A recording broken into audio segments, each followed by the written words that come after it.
Adobe Photoshop is a registered trademark of Adobe Systems Incorporated, and I am in no way affiliated with Adobe.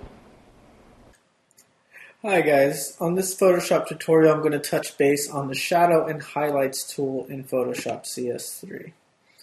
Now if you go down to your adjustments, there's a whole bunch of different things you can do. But one of them is Shadow and Highlight, and this is the name says it all. So you click Shadow and Highlights and automatically you've already seen a difference. If you didn't see what just went on, just take a look up here at my bricks in the top of my chapel that I took this picture of the picture I took.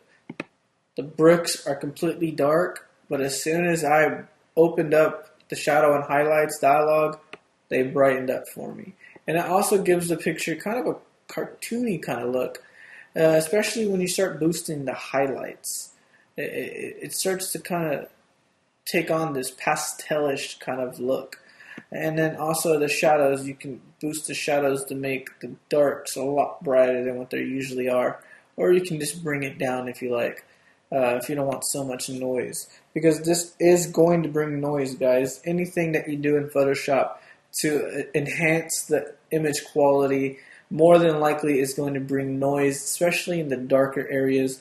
Unless you're shooting with like a camera, say for instance the Nikon D3, which is almost noiseless, especially at high ISOs. It's hard to even tell that there's noise even in the dark shadow areas. But if you don't have $5,000 to spend on a camera, more than likely your camera is going to have the noise issue. But as you can see, the Shadow and Highlights tool is really, really awesome. I mean, this just helps out images so much more because it actually brings the detail out in sections that it's hard to correctly get exposure for.